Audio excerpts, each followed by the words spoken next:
নমস্কাৰ বন্ধুসকল, welcome to my YouTube channel Deepak Jablat. আজি পুনৰ আপোনালোকৰ নতুনকৈ মুকলি হোৱা 5250টা চাকৰি লৈ আনিছোঁ। ইয়াৰ কাৰণে অহতা মাত্ৰ 10 পাছ হয়, দৰমহা আপোনালোকৰ 30,000 টকাকৈ পাব। আৰু ইয়াৰ কাৰণে আপোনালোকে নিজৰ মোবাইলৰ পৰা আবেদনসমূহ কৰিব পাৰিব। কেনেকৈ আবেদন কৰিব লাগিব, কিমান এজ ছিলেকশ্যন হয়, কোৱালিফিকেশ্যন কিমান হয়, সকলোখিনি কথা এই ভিডিঅ' যোগে আলোচনা কৰা হ'ব। যদি ভিডিঅ'টো ভাল পায় ভিডিঅ'টো লাইক কৰিব, লগতে চেনেলটো ছাবস্ক্ৰাইব কৰি দিব। এনেকুৱা ধৰণৰ ভিডিঅ'সমূহ প্ৰতিদিনে পাই থাকিব বাবে আহক আজি আমি ভিডিঅ'টো আৰম্ভ কৰোঁ। যদি আপোনালোকে নিজে আবেদন কৰিব নোৱাৰে, আমাক কমেণ্ট কৰিলে আমিও আপোনালোকৰ আবেদনসমূহ কৰি দিয়া হ'ব। আহক আজি আমি ভিডিঅ'টো আৰম্ভ কৰোঁ। মই আপোনালোকক কৈছোঁ ভেকেঞ্চিখিনি আছে ৰেলৱে প্ৰটেকশ্যন ফ'ৰ্চ কনষ্টেবলৰ ফালৰ পৰা 4,208টা ভেকেঞ্চি আছে। আৰু এই ভেকেঞ্চিখিনিৰ কথা কৈছোঁ যে 10 পাছ কৰিলে আবেদনসমূহ কৰিব পাৰিব। কেনেকৈ ভেকেঞ্চিখিনিৰ কাৰণে আবেদন কৰিব পাৰিব, কি কোৱালিফিকেশ্যন হয়, অৰ্হতা কিমান হয়, আৰু ইয়াৰ কাৰণে আপোনালোকৰ এজ লিমিট কিমান হয়, মই সেই কথা আপোনালোকক জনাই দিম। সেইকাৰণে ভিডিঅ'টো আপোনালোকে শেষলৈকে চাই থাকিব।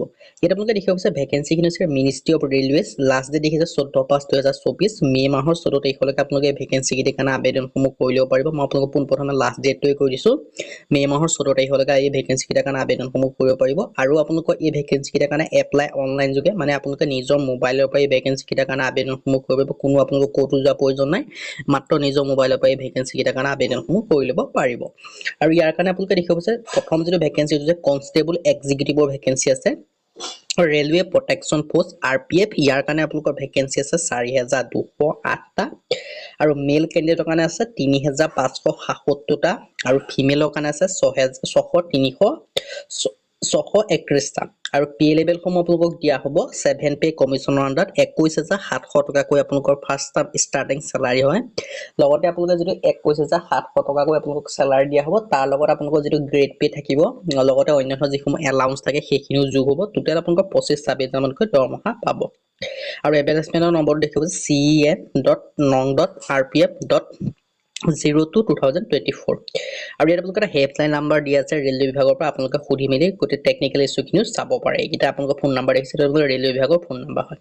আৰু ইয়াত আপোনালোকে দেখিছে নেশ্যনেলিটি দেখিছে a candidate must be citizen of India, মানে আপোনালোকৰ ইণ্ডিয়া যিসমূহ স্থায়ী বাসিন্দা হয় তেওঁলোকে সেই ভেকেঞ্চিটোৰ কাৰণে আবেদনসমূহ কৰি ল'ব পাৰিব।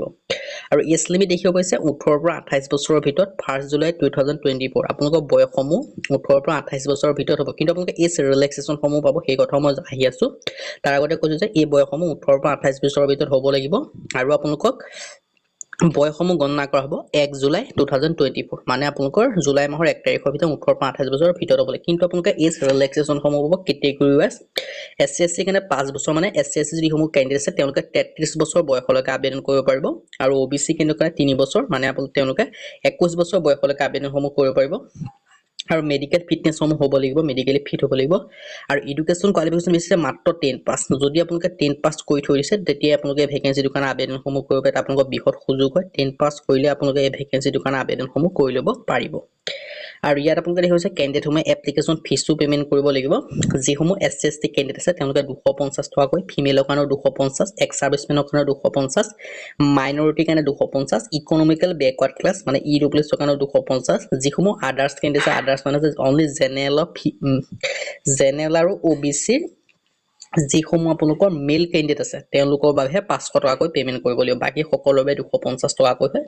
আৰু পে'মেণ্ট ম'ড হৈছে আপোনালোকৰ অনলাইন যোগে কৰিব পাৰিব, নিজৰ মোবাইলৰ পৰা payment debit card, ATM card যোগে। আৰু এই ভেকেঞ্চিকেইটাৰ কাৰণে আবেদন কৰিলে যিটো RPFৰ অফিচিয়েল ৱেবছাইট আছে তাত গৈ আবেদনসমূহ কৰি ল'ব পাৰিব। প্ৰথম ইম্পৰ্টেণ্ট ৱেব লিংক ছেকশ্যনত যাব, তাৰপৰা অনলাইন এপ্লিকেশ্যন ফৰ্মত যাব। অনলাইন এপ্লিকেশ্যন ফৰ্মত ক্লিক কৰি পোনপ্ৰথমে আপোনালোকে ৰেজিষ্ট্ৰেশ্যন কৰিব লাগিব, মানে একাউণ্ট এটা বনাব লাগিব। একাউণ্টটো বনাই পেলাই আপোনালোকে এপ্লাইসমূহ কৰি ল'ব পাৰিব। তাৰপিছত এপ্লিকেশ্যন ফিজটো দি ফাইনেল ছাবমিট কৰি যিটো পেপাৰ ওলাব সেইটো আপোনালোকে যিকোনো কম্পিউটাৰ উলিয়াই আনিলে আপোনালোকৰ অনলাইন আবেদনসমূহ হৈ যাব। আৰু আবেদন ষ্টাৰ্ট হৈছে 15 এপ্ৰিল 2024, লাষ্ট ডেট আছে 14 মে 2024। আৰু 15 এপ্ৰিলৰ 14 মে 24 মে ভিতৰত আপোনালোকে আবেদনসমূহ কৰি ল'ব পাৰে। যদি নিজৰ মোবাইলৰ পৰা আবেদন কৰিব আমাক কমেণ্ট কৰা, আমি কমেণ্ট কৰিলে আপোনালোকৰ আবেদনসমূহ কৰি দিয়া হৈ যাব। আজি ভিডিঅ' মানে যদি ভিডিঅ' ভাল পালে লাইক কৰিব, লগতে চেনেলটো ছাবস্ক্ৰাইব কৰি দিব। এনেকুৱা ধৰণৰ ভিডিঅ'সমূহ প্ৰতিদিনে পাই থাকিব পাৰে। আৰু তাৰ আগত আপোনালোকক কৈ দিছোঁ যে এই ভেকেঞ্চিকেইটাৰ কাৰণে আপোনালোকৰ এক্সামসমূহ হ'ব, CBT এক্সাম হ'ব, তাৰপৰা PET হ'ব, PMT হ'ব, তাৰপৰা ডকুমেণ্টছ ভেৰিফিকেশ্যন হ'ব। আৰু name of exam CBT exam আপোনালোকে দেখিব যে 90 মিনিটৰ হ'ব। আপোনালোকে দেখিছে 120টা কুৱেশ্যন, মাল্টিপল চইচ কুৱেশ্যন এনেকৈ আপোনালোকৰ হ'ব। ইয়াত আপোনালোকে ধুনীয়াকৈ ডিটেইলছখিনি চাই ল'ব পাৰে। সকলোখিনি চাই মেলি আপোনালোকে কোনটো বিভাগত কিমানকৈ মাৰ্ক আছে ধুনীয়াকৈ চাই মেলি আপোনালোকে আবেদনসমূহ কৰি ল'ব পাৰিব। চাই ল'ব। আজি ভিডিঅ' মানে যদি ভিডিঅ' ভাল পালে লাইক কৰিব, লগতে চেনেলটো ছাবস্ক্ৰাইব কৰি দিব। এনেকুৱা ধৰণৰ ভিডিঅ' প্ৰতিদিনে পাই থাকিব। আজিলৈ আপুনি লগ পাম।